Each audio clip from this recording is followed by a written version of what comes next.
بسم الله الرحمن الرحيم إن الحمد لله نحمده ونستعينه ونستغفره ونعوذ بالله من شرور أنفسنا وسيئات أعمالنا من يهديه الله فلا مضل له ومن يضلل فلا هادي له أشهد أن لا إله إلا الله وحده لا شريك له وأشهد أن محمدا عبده ورسوله يا أيها الذين آمنوا اتقوا الله حق تقاته ولا تموتن إلا وأنتم مسلمون يا أيها الناس اتقوا ربكم الذي خلقكم من نفس واحدة وخلق منها زوجها وبث منهما رجالا كثيرا ونساء واتقوا الله الذي تساءلون به والأرحام إن الله كان عليكم رقيبا يا أيها الذين آمنوا اتقوا الله قولوا قولا سديدا يصلح لكم أعمالكم ويغفر لكم ذنوبكم ومن يطع الله ورسوله فقد فاز فوزا عظيما فإن أصدق الحديث كتاب الله وخير الهدي هدي محمد صلى الله عليه وسلم وشر الأمور محدثاتها وكل محدثة بدعة وكل بدعة ضلالة وكل ضلالة في النار ثم أما بعد. Bugün Peygamberimiz sallallahu aleyhi ve sellem ölümü tuuralı söz kılabız. O musulman bir tuğan ağalar, jana iniler. Muna bugün biz dağı bir ilim majlisinde çoğulu oturabız. Uşul jerge bizdi İslam jana sünnet çoğulttu. Allah Taaladan fitnanın ar kanday türünden saktoosun surayбыз. Bugünkü sözübüz başka sözübüzge okşobayt. Bugünkü ayta turgan masaleler barысы sahih hadislerge negizdelip tüzüldü. Bul nerse imanımız kötörülüsü üçün paydalı bolot degen oydomун. Bugünkü bizdin ayta turgan sözübüz imamımız, sүйүктүүбүз, устазыбыз, biz üçün үлgü bolgon Peygamber Muhammed ibn Abdullah ölümü tuuralı sallallahu aleyhi ve sellem. Kanday emi söz kılar eken süygön adamının ölümü tuuralı. Biz anı süygön en süyüktü adam tuuralı söz kılı kıyın. Antkeni biz al kişini baldarыбыздан da, ata-enebizden da, bardık adamlardan da жақшы көрөбүз. Biz üçün Allah Taaladan kiyin en жақшы көргөнүбүz жана сүйүктүүбүз Muhammed sallallahu aleyhi ve sellem. Ahl-i sünna vel cemaat işenimine göre biz Peygamberimiz sallallahu aleyhi ve sellem'de özümüzden da жақшы көрөбүz. O musulman bir tuğandar, ağalar, iniler, Peygamberimiz sallallahu aleyhi ve sellem ölümü biz üçün öte bir ulu kavar. Bul degeni Peygamberimiz sallallahu aleyhi ve sellem'de adam balasının barısı ölöt. Allah bul dünyada tübölük eç kimde kaltırgan emes. Barısı ölöt. Allah Taala öz sözünde aytkanday İnneke meyyitun ve innehum meyyitun. O Muhammed sen de ölüsün, alar da ölüşöt. Ve ma Muhammedun illa rasulun kad halet min qablihir rusul. Efe immâtev kutilen qalabtum ala a'qabikum. Ve men yenqalib ala aqibeyhi felen yedurrullaha şey'a. Felen yedurrallaha şey'a. Ve seyeczillahu şakirin. Muhammed bolgonu bir peygamber. Andan murun da peygamberler ötkön. Emi eger al ölsö, je өлтүрүлсө, артыңарга капырлыкка кайтып кетесиңерби? Kim артына кайтып кетсе, Allah'ka eç bir ziyan жеткире албайт. Allah жақында dinde beken bolgon şükür kılıuçlarga sıylık beret. وَمَا جَعَلْنَا لِبَشَرٍ مِّنْ قَبْلِكَ الْخُلْدَ أَفَإِمْ مِتَّ فَهُمُ الْخَالِدُونَ. O Muhammed, senden murunda hiç bir adamdı tübölük jaratmadık. Emne üçün sen ölüp müşrikler tübölük jaşayt beken. Kullu nefsin zâiqatul maut. Ar bir can ölümdün damın tatuçu. Peygamber Muhammed sallallahu aleyhi ve sellem pil жылы Mekke'de töröldü. Al kişi 40 жыл Mekke'de jaşadı. Kaçan al kişi 40 jaşka tolgonda al kişini Allah Taala adamzatqa peygamber kılıp jiberdi. Peygamber bolgondan kiyin Mekke'de adamdardı 13 жыл tauhidke, İslamga, imanга çakırdı. Andan Madinaga hicrat kıldı. Biz bilgende ele bul kişinin ömür tarjımalında köptögön okuyalar bolup öttü. Madinada болгон окуялар тууралуу хадистерде жана тарих китептеринде кеңири түрдө жазылган. Бүгүн биздин максат эмес тарих тууралуу айтуу. Biz айтабыз хижраттын 8-жылы Хайбарды ачкан. Хайбар деген жерде яхудилер жөөттөр жашайт болчу. Bir яхудилерден болгон bir аял bir койдун этин бышырып, ага уу кошуп, пайгамбарыбыз саллаллаху алейхи вассаламга белек кылды. Бул аял жанагы койдун этине уудан өтө көп кошкон эле. Ал аял билет болчу, пайгамбарыбыз саллаллаху алейхи вассалам кой этинин даалысын жакшы көрөрүм. Мына ушул койдун даалысына көп уудан кошкон эле. Пайгамбарыбыз саллаллаху алейхи вассалам мына ушул эттен оозуна салып даан тартканда, бирок аны жутпаган эле. Аны менен бирге сахабалары болгон эле. Анан пайгамбарыбыз саллаллаху алейхи вассалам бул эттен тыйылгыла деди. Өзүңөрдү тарткыла, анткени бул эт ууланган экен деди. Башка bir риваятта бул эттен колуңарды тарткыла, ал мага ууланганы тууралуу кабар берди деп айтты. Мына ушул убакыттын өзүндө бул уу мага пайгамбарыбыз саллаллаху алейхи вассаламга таасир берген эмес эле. Мына ошол убакыттын өзүндө бул уу ошол пайгамбарыбыз саллаллаху алейхи вассаламга таасир берген эмес эле.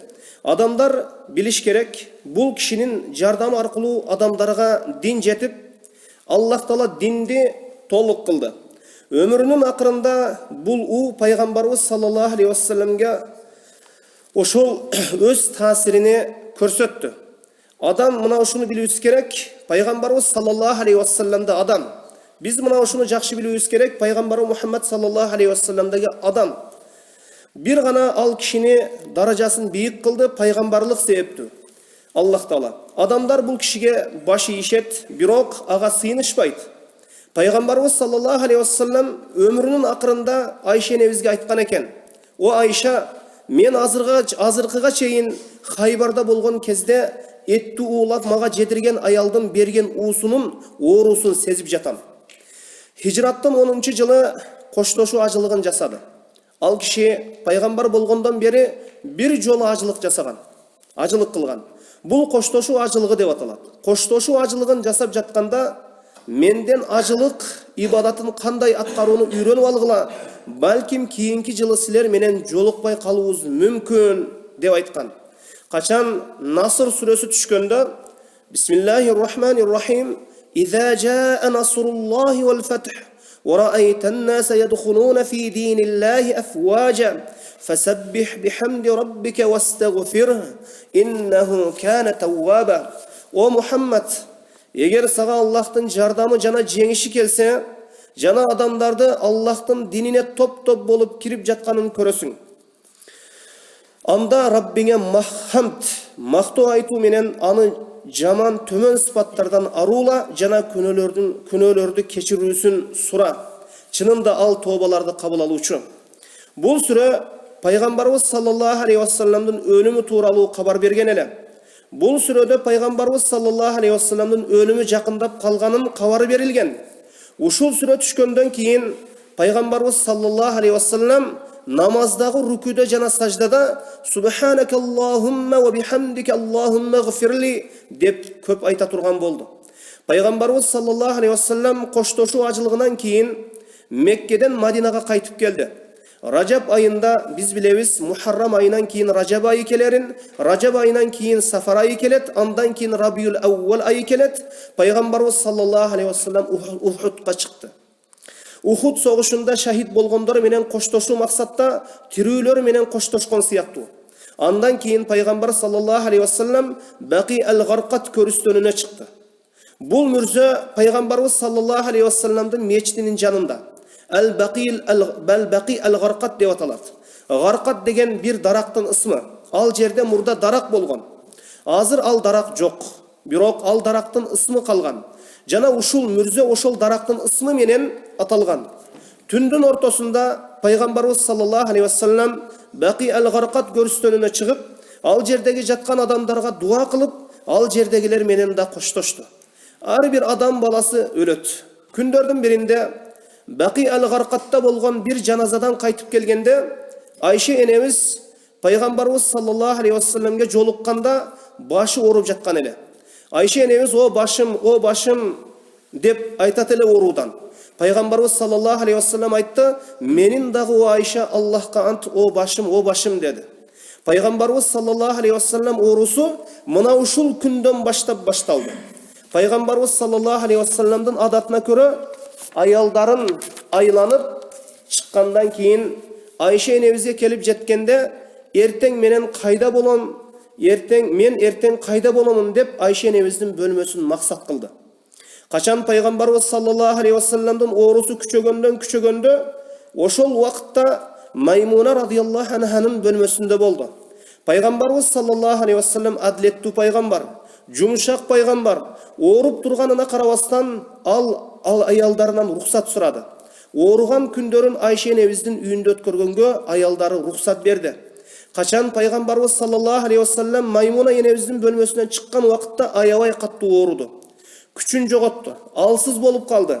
Ал киши Фазил ибн Аббас менен Али радияллаху анхумдардын пайгамбарыбыз саллаллаху алейхи вассаламды ийиндерине таяшып Айша энебиздин бөлмөсүнө жеткиришти. Фазил ибн Аббас менен Али радияллаху анхума пайгамбарыбыз саллаллаху алейхи вассаламды ийиндерине таяшып Айша энебиздин бөлмөсүнө жеткиришти. Пайгамбарыбыз саллаллаху алейхи вассалам баса албай, алсыздыктан буту жерди сызып барат эле. Анткени пайгамбарыбыз саллаллаху алейхи вассалам алдан тайган болчу. Мына ушундай абалда Айша энебиздин бөлмөсүнө жетип барды. Ошол күндүн 4-күнү болчу. Сен кайдан билесиң 4-күн эмне экендигин? Эгер бүгүн күндүн 4-күнү болсо, пайгамбарыбыз саллаллаху алейхи вассалам өлүмүнө 5 күн калган эле. Ал киши күндүн дүйшөмбү күнү өлүп жатат. Айша энебиздин үйүнө келгенде күндүн 4-күнү болчу. Арада 5 күн бар. Пайгамбарыбыз саллаллаху алейхи вассаламдын оорусу күчөп бара берди. Ал адамдарга айтты: "Мага бир китеп алып келгиле. Мен силерге бир китеп жазып берейин. Мындан макса бир кагаз алып келгиле. Же бир китеп алып келгиле. Мен силерге бир китеп жазып берейин. Мындан кийин адашпайсыңар" деди. Адамдар бири-бири менен тартышып кетти. Кебирлер айтты: "Чындыгында Аллахтын элчисинин оорусу күчөп алдантайды. Силерде Куран бар, ал жетиштүү" деп айтышты. Пайгамбарыбыз саллаллаху алейхи вассаламдын үй бүлөсүнүн өз ара ортосунда талаш тартыш болуп жатты. Алардан кебири айтты: "Ага бир китеп бергиле, андан кийин эч качан адашпайсыңар." Алардын кебири башкача айтышты. Качан ал кишинин алдында өз ара тартышуу күчөгөндө, пайгамбарыбыз саллаллаху алейхи вассалам айтты: "Мени жөн койгула, кандай силердин араңарда кандай абалда турган болсом, мен үчүн ал силерге китеп берип жазып бергенимден жакшы. Үммөттүн фитнага түшүп бөлүнүп кетүүсүн коркуп, китеп жазуудан баш тартып, үммөтүн тынч фитнадан саламат калуусун артык көрдү. Мен силерге 3 нерсени осуят кыламын. Биринчиси, бардык мушриктерди Араб жарым аралынан чыгарып жибергиле. Экинчиси, өз ара түзүлгөн келишимдерди аткаргыла, мен аткаргандай эле." Ибн Аббас радияллаху анхума айтат: "Үчүнчүсүндө унчукпай калды. Балким ал муну айткан, мен унутуп калганмын. Пайгамбарыбыз саллаллаху алейхи вассалам 7 чанач суу келтирүүнү буйурду. Анткени пайгамбарыбыз саллаллаху алейхи вассаламдын ысытмасы өтө жогорку даражада эле. Мына ушул суу аркылуу салкындоону каалады. Мүмкүн ушундан кийин адамдардын алдына чыгармын" деп айтты. Айша энебиз айтат: "Хафсада бир идиши болгон экен, ошондо гусул ала турган. Ошол идишке пайгамбарыбыз саллаллаху алейхи вассаламды отургуздук. Анын үстүнө суу куюшту. Биз ал кишини ошол идишке отургуздук. Анткени пайгамбарыбыз саллаллаху алейхи вассалам алсыз болуп, алдан тайган болчу. Анан ал киши буйруган ишти жасадык." Айша энебиз айтат: "Пайгамбарыбыз саллаллаху алейхи вассалам токтогула деп колу менен ишара берип айтканга чейин анын үстүнө суу куя бердик. Андан кийин пайгамбарыбыз саллаллаху алейхи вассалам адамдардын алдына чыкты да минбарга отурду. Аллахка мактоо айтты. Кийин айтты: "О адамдар, Аллах Таала өзүнүн бир пендесине дүйнө менен ырахаттанууну же Аллахтын астындагы нерселерди тандап алууну ыктыярдуулугун берди. Дүйнөнү танда же акыретти танда" дегени. Ал пенде Аллахтын астындагы нерселерди тандап алды. Ошондо Абу Бакр радияллаху анху ыйлай баштады. Анан айтты: "О Аллахтын элчиси, балдарыбыз, ата-энелерибиз сенин жолуңда курман болушса болсун" деди. Абу Саид аль-Худри радияллаху анху айтты, біз Абу Бакр радияллаху анхуға таң қалдық. Адамдар айтышты, бұл шейхке қарағыла. Пайғамбар саллаллаху алейхи вассалам бір пенде туралы хабар берді, ал пендеге Аллах Таала дүйні ақырет таңдаусын ықтияр қылу, таңдап алу құқығын берді. Ал пендесі ақыретті таңдады. Бұл чалды қараңыз, ыйлап балдарыңыз, енелеріңіз сіздің жолыңызда құрман болсын деп айтып жатады. О Аллахтың елшісі дешті. Абу Саид аль-Худри радияллаху анху айтты, бұл дүйнөні же ақыретті таңдоочу пенде пайғамбар саллаллаху алейхи вассалам болчу. Абу Бакр біздің арамыздағы ең билүүчүбүз болчу. Абу Бакр сөз эмне тууралуу кетип жаткандыгын билет болчу. Ошондуктан Абу Бакр радияллаху анху ыйлады. Пайғамбарыбыз саллаллаху алейхи вассалам айтты, о Абу Бакр, ыйлаба деді. О Абу Бакр, ыйлаба деді. Пайғамбарыбыз саллаллаху алейхи вассалам айтты, маға мамилеси, мал мүлкү менен маға ең ишеништүү адам Абу Бакр деді. Мен Аллахқа коргономун, силерден бирөө маға халил болса экен, Аллах Таала мени өзүнө халил кылды, Ибрахимди өзүнө халил кылып алгандай. Эгер мага рухсат берилсе, үммөтүмдөн халил тутууну мен Абу Бакрды өзүмө халил тутмакмын. Мешітке алып кире турган эшиктердин баарысы жабылсын. Анткени адамдар өздөрүнүн үйлөрүнө мешітке карай эшик ачып алышкан эле. Ушул эшиктердин баарысы жабылсын, бирок Абу Бакрдын эшиги ачык калтырылсын деп пайгамбарыбыз саллаллаху алейхи вассалам буйурду. Пайгамбарыбыз саллаллаху алейхи вассалам өзүнүн хутбасын бүтүрдү. Ал айтты саллаллаху алейхи вассалам, көңүл бургула, силерге чейин болгондор, алар өздөрүнүн пайгамбарларынын кабырларын мечит кылып алышты. Көңүл бургула, кабырларды өзүңөр үчүн мечитке айландырбагыла. Кабырларды мешітке айландырбагыла. Эки жолу айтты, кабырды мешіт кылып албагыла. Андан кийин пайгамбарыбыз саллаллаху алейхи вассалам айтты, о адамдар көбөйүп баратат. Ансарлар азайып баратат. Алар ушунчалык азайып кетет, тамакта аз болгон туз сыяктуу. Мына ушул сөздөрдөн кийин Аллахтын пайгамбары саллаллаху алейхи вассалам минбардан түштү. Бул пайгамбарыбыз саллаллаху алейхи вассаламдын акыркы жолу минбарга чыгып хутба айтканы болду. Бұл пайғамбарыбыз саллаллаху алейхи вассаламның ақырқы хутбасы болчу. Ушул минбарда.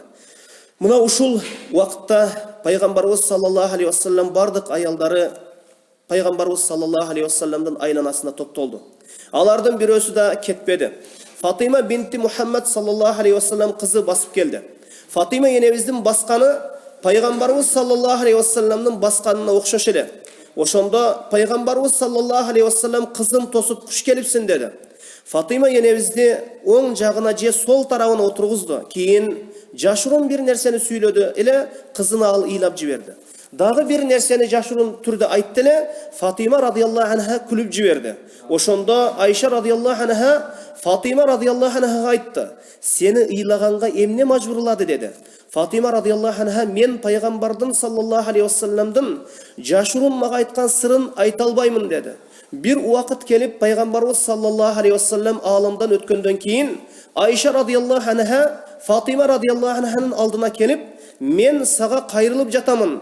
Сенде болгон укуктарымда сенде болгон, сенин үстүңдө болгон укуктарымдан пайдаланып, мен сенден суранам, айтууңду пайгамбар саллаллаху алейхи вассалам өлүмүнүн алдынан сага эмне деп айткан эле" деди. Ошондо Фатима радияллаху анха: "Ооба, азыр эми айтамын" деди. Пайғамбарыбыз саллаллаху алейхи вассалам аламдан өткөн. "Мен эми сизге айтамын" деди. Биринчи жолу мага жашырын түрдө айткан сөзү, Жебрейил алейхиссалам жылына бир жолу Куранда эмне түшүрүлгөн болсо, аны бир жолу кайталап окуп чыгышкан, Рамазан айында хадисте келген дейли. Ошол жылы пайгамбарыбыз саллаллаху алейхи вассалам дүйнөдөн өтөр жылы Рамазан айында Кур'аны Керимди башынан аягына чейин 2 жолу окуп чыгышты. Ошондо менин өлүмүм жакын, мына эми өлөмүн деп Фатима кызына айтты. Аллахтан корк, сабыр кыл. Өткөнкүлөрдөн сен үчүн эң жакшысы менмин. Мына ошондо мен ыйлап жибердим сен көргөндөй эле. Качан мен капалуу болуп турганымды көргөнүңдө ал айтты: "О Фатима, сен ушул үммөттүн аялдарынын төрөсү болууңа ыраазы эмессиңби?" деди. "Же ушул үммөттүн момун аялдарынын төрөсү болууга ыраазысыңбы?" дегенде мен күлүп жибердим. Başka bir rivayette menin üy bülömdön en birinci артымнан bara turgan sensin dedi. Men küldüm sen körgöndö ile. Peygamberimiz sallallahu aleyhi ve sellem ayaldары özara süйлöştü. Kaçan al orup jatkanda. Ummu Salama jana Ummu Habiba alar Efiopiyada körgön çirkö tuuralı aytıştı. Oşol çirködө jandu zatlardan сүрөтү бар eкен. Peygamberimiz sallallahu aleyhi ve sellem alарды уккандан кийин айтты, ооруп турган абалда аларга айтты. Чындыгында ошол адамдардан bir салих жакшы адам өлө турган болсо, ошол инсандын кабырынын үстүнө мечит курушат эле. Ошол сүрөттөрдү ошол мечиттин ичине тартышат болчу. Ulaike şirarul halqi indallahi yevmel kıyame. Mına uşul adamlar kıyamet günü Allah'tın aldında en jaman adamlar. Peygamberimiz sallallahu aleyhi ve sellem aldan tayıp alsız bolup kaldı. Uşul jerde aytıp koyo turgan nerse kabırlarda oşol turguzgan kabırlarda oşol esteliklerdi turguzup arkандай nerselerdi kabırlarda zıynattap mına uşunday jasagan adamlar kıyamet günü Allah'tın aslında en jaman adamlar bolot. Peygamberimiz sallallahu aleyhi ve sellem aldan tayıp alsız bolup kaldı. Al emi jatkan jerinden tura албай kaldı. Adamlar meçitte çoğuluştu. Namaz oku maksatı Peygamberimiz sallallahu aleyhi ve sellem'de kütüştü. Namaz oku maksatта Peygamberimiz sallallahu aleyhi ve sellem'de kütüşüp meçitte çoğuluştu. Peygamberimiz sallallahu aleyhi ve sellem namazda imam bolup namaz okup berisi üçün. Oşonda Peygamberimiz sallallahu aleyhi ve sellem ayallarından suradı. Alar namazların okuştu dediler. Ayallar aytıştı. Yok. Alar o Allah'ın elçisi sizde kütüp jatışat deşti. Keyin Peygamberimiz sallallahu aleyhi ve sellem dağı buyurdu. Janagı idişte bolgon sudan üstüne ağa su kuyuştu buyurdu. Janagı idişte bolgon sudan üstüne ağa su kuyuştu darat aldı. Peygamberimiz sallallahu aleyhi ve sellem ordudan turuğa hareket kıldı. Kaçan turuğa hareket jasaganda al kayra kulay ketip özün jogotup koydu. Keyin özüne kelip adamlar namazların okuştu dedi. Ağa yok o Allah'ın elçisi alar namazların okuşmadı deşti. Keyin kayra janagı idişke oturguzuşup dağı üstünden su kuyuştu. Darat aldı. Keyin dağı turuğa hareket jasады эле, al dağı özün kayra jogottu. Biraz vakittan keyin özüne kelgenden keyin dağı kayra suradı. Adamlar namazların okuştu dedi. Alar aytıştı. O Allah'ın elçisi alar sizdi kütüp turuşat deşti. Keyin dağı al aytты sallallahu aleyhi ve sellem menin üstüme su kuygula dedi. Anın üstüne su kuyuştu. Darat aldı. Keyin dağı hareket kıldı turganга бирок kayra özünden kete verdi. Keyin dağı özüne keledi da adamlar namazların keyin dağı özüne kelgende adamlar namazlarını okuştu dedi. Anın aylanasındagılar aytıştı. Alar seni kütüp turuşat dedi. Adamlar meçitte kütüp turuştu. Jana alardın barысы Peygamberimiz sallallahu aleyhi ve sellem'de kütüp turuşat bolçu. Bul kuptan namazı bolgon ele. Oşonda Peygamberimiz sallallahu aleyhi ve sellem aytты. Abu Bakırga aytkıla adamlarga imam bolup namaz okusun dedi. Oşonda Ayşe radıyallahu anha aytты. Abu Bakır öte jumşak. Al namazga turganda al özünün köz yaşın toktata albayt dedi. Al Kur'an okusa özün iyilodon karman albayt dedi. Sen Abu Bakırdan başkasın buyursanız bolor ele dedi. Ayşe nemiz aytты. Allah'a ant. Meni mınday aytkanımdın sebebi birinci jolu Peygamberden keyin Peygamber turgan mihrapta başka adamdın turusun jakşı körüşpeyt ele adamlar. Peygamberimiz sallallahu aleyhi ve sellem dağı kaytalap aytты. Abu Bakırga aytkıla al adamlarga imam bolup namaz okusun dedi. Ayşe nemiz birinci jolu aytkan sözün kayra kaytalap aytты. Peygamberimiz sallallahu aleyhi ve sellem kayradan dağı Abu Bakırdı buyurgula dedi. Abu Bakır namazda adamlarga imamdık ötsün dedi. Allah'ın elçisi sallallahu aleyhi ve sellem aytты. Siler Yusuf aleyhissalamdın aldında bolgon ayaldardan ekensinger dedi. Ayaldarına karay. Ayaldarına kayrılıp aytıp. Anan Peygamberimiz sallallahu aleyhi ve sellem Abu Bakır namaz okusu üçün Abu Bakırga adam jiberdi. Alar Abu Bakırga kelip sen adamlarga namaz okup beröңdü Allah'ın elçisi buyurgandığın kavarın bildirişti. Abu Bakır Umar radıyallahu anhuga aytты. O Umar menin orduma sen imamdık öt. Adamlarga imam bol dedi. Umar radıyallahu anh aytты. O Abu Bakır sen mına uşul imamdıkka başkalarga karaganda sen tatıktууsun dedi. Abu Bakır adamlarga imam bolup namaz okudu. Mına uşul uçurda kiçine Peygamberimiz sallallahu aleyhi ve sellem'nin uğrusu jеңилдешти. Keyin Peygamberimiz sallallahu aleyhi ve sellem ordundan turup adamlarga çıktı. Eki kişinin jardamı menen, söyöp tayanуу menen Ayşe yenemiz aytты. Peygamberimiz sallallahu aleyhi ve sellem butu jerde sızıp barat ele uğrusu sebepti. буту жерде сызып барат эле, оорусу себептүү. Ошол убакыттын өзүндө Абу Бакыр адамдарга имам болуп намаз окуп жаткан эле. Ошондо Абу Бакыр артка турууну каалады. Артка өтүүнү каалады. Турган ордун пайгамбарыбыз саллаллаху алейхи вассаламга бошотуп берүү үчүн. Аллахтын элчиси саллаллаху алейхи вассалам айтты: "Өзүңдүн турган жериңде тур" деди. Пайгамбарыбыз саллаллаху алейхи вассалам келип, Абу Бакыр радиаллаху анхунун жанына отургузулду. Абу Бакыр пайгамбарыбыз саллаллаху алейхи вассаламды ээрчип намаз окуса, адамдар болсо Абу Бакырды ээрчип намаз окушту. Кээ бир алымдар айтышат, бардыгы бир пикир менен айтышат, бул намаз күндүн 4-күнүндөгү зухур намазы болгон. Пешин намазы болгон. Бул акыркы намазы болчу. Адамдар менен окуган. Мына ушул намаздан кийин пайгамбарыбыз саллаллаху алейхи вассаламдын оорусу күчөгөндөн күчөп кетти. Пайгамбарыбыз саллаллаху алейхи вассалам өлүмүнүн алдынан 3 нерсени айтты. Аллах тууралуу жакшы ойдо болгула деди. Аллахтын элчисинин оорусу ушунчалык даражада каттуулашып кетти. Айша энебиз айтат: "Мен өз жашоомдо пайгамбар саллаллаху алейхи вассалам оорусунан каттуураак оору менен ооруган адамды көргөн эмесмин" деди. Абу Саид аль-Худри радиаллаху анху айтты: "Мен пайгамбар саллаллаху алейхи вассалам алдына кирдим. Пайгамбар саллаллаху алейхи вассалам денеси каттуу ысыган эле. Анын үнү оорудан 10 тогондун үнү чыгат эле. 10 үнү чыгат болчу. Мен ал кишинин денесине колумду койгонумда, колумда кудум көмүрдүн чогун кармагандай болдум. Мен айттым: "О Аллахтын элчиси, бул кандай кыйын абал, бул кандай оору" дедим. Аллахтын элчиси саллаллаху алейхи вассалам айтты: "Биз пайгамбарлар ушундайбыз. Биздин ооруларыбыз дагы башкалардын оорусунан каттуураак болгону себептүү, ажыр сообу дагы бир канча эсеге көп болот" деди. Абдулла ибн Масуд радиаллаху анху айтты: "Мен пайгамбарыбыз саллаллаху алейхи вассаламдын алдына кирдим. Анда оору себебинен денесинин ысыктыгынан каттуу үн чыгып эле онтойт эле" дейт. Пайгамбарыбыз саллаллаху алейхи вассалам оорусу күчөгөндөн күчөдү. Аны ар кандай сызыктагы бир кийими болчу. Бул кийимди алып, ал өзүнүн жүзүн жабат эле. Карагыла, каттуу оору, өтө бир оор абал. Мына ушул убакытта жүзүн ачат эле, кайра жабат эле да айтты: "Ла'аналлахул яхуда ван насара иттахазу кубур анбияихим масаджида."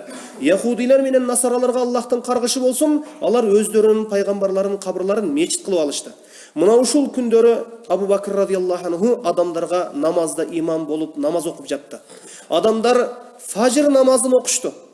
Бул дүйшөмбү күндүн таңы болчу. Рабиул Аувал айынын 12-чү күнү дүйшөмбү күн болгон. Көп алымдар айтышты, бул Рабиул Аувал айынын 12-чү күнү эле. 12-чү күнү экенине. Мына ушул убакытта Абу Бакыр адамдарга имам болду. Ошол убакытта пайгамбарыбыз саллаллаху алейхи вассалам Айша энебиздин бөлмөсүнүн терезесин ачырды адамдарга караш үчүн. Пайгамбарыбыз саллаллаху алейхи вассалам жылмайган жүзү менен сахабаларына карады. Ал киши күлдү. Сахабалар да ал кишиге карашты. Сахабалар пайгамбарыбыз саллаллаху алейхи вассаламды карагандан улам намаздарын кемчилдикке учуратып коюуга аз калды. Эмне үчүн пайгамбарыбыз саллаллаху алейхи вассалам күлдү? Бардык сахабалар намаз окушуп жаткан кезде, качан ал киши Меккеде болгондо ал кишиге кысым көрсөтүшкөн. Ал киши дават кылганда, таухидке чакырганда бут тосушту. Ал убакыттарда ал кишиге кыйын болгон. Мына эми баарысы исламды кабыл алышкан. Мына ошондуктан аларга жылмаюу менен сүйүнүч менен карады. Абу Бакыр радиаллаху анху пайгамбар намазга чыкты деп артка жылды эле. Пайгамбар саллаллаху алейхи вассалам аларга ишара кылды, намазыңарды толуктагыла деп, андан бөлмөнүн пардасын жаап койду. Пайгамбарыбыз саллаллаху алейхи вассалам парданы жаптырып койгондон кийин адамдар пайгамбарыбыз саллаллаху алейхи вассалам тарапка барууга аракет жасашты. Балким пайгамбар саллаллаху алейхи вассалам эсинен танып калгандар. Пайгамбардын саллаллаху алейхи вассаламдын оорусу күчөгөндөн күчөй берди. Пайгамбар саллаллаху алейхи вассаламды бир эле өзүнө келет. Пайгамбарыбыз саллаллаху алейхи вассалам бир эле өзүнө келет, кайра өзүн жоготот эле.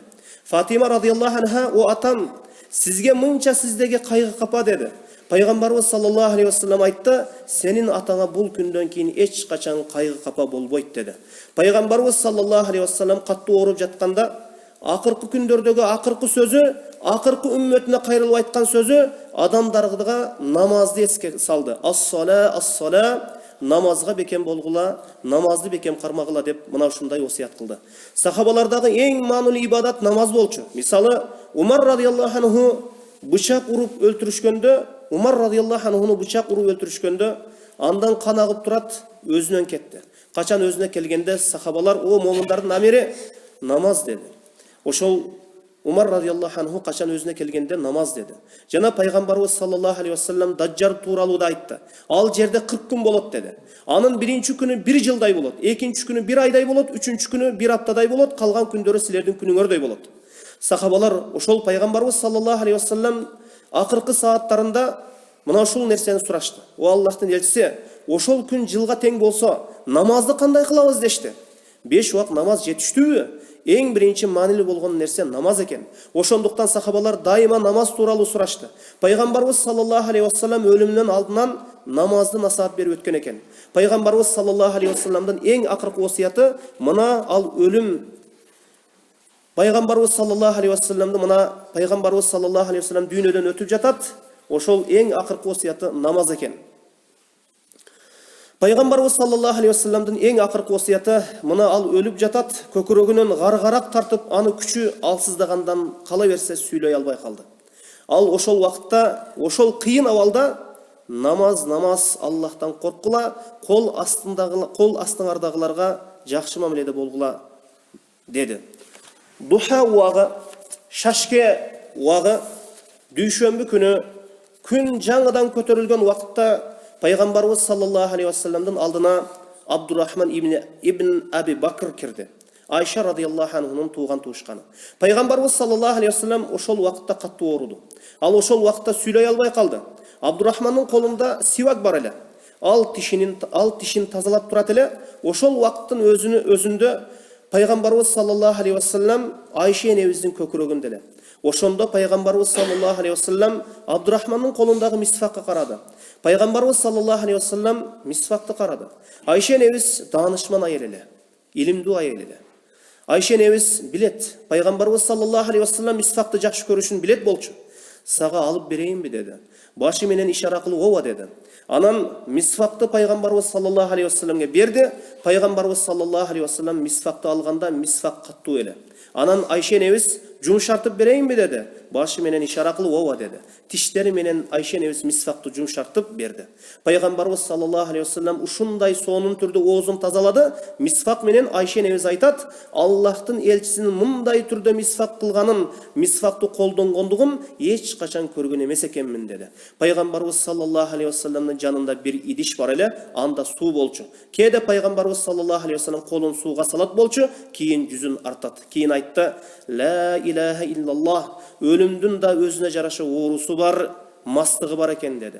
Качан инсан жанын берер экен, ал оорунус, ошол мастыкты сезет. Пайгамбарыбыз саллаллаху алейхи вассалам эки жолу айтты: Аллахумма инни ала сакратул маут, о Аллах, мага жардам бер ушул нерседе деди. Аллахумма инни ала сакратул маут, о Аллахым, мага жардам бер ушул нерседе деди. Эсен аман ушул жанымды берип алууда мага жардам бер деди. Айша энебиз Пайгамбарыбыз саллаллаху алейхи вассаламды карап турат эле. Пайгамбарыбыз саллаллаху алейхи вассалам ошол саатта бир сөздөрдү айтты. Айша энебиз угуп калды.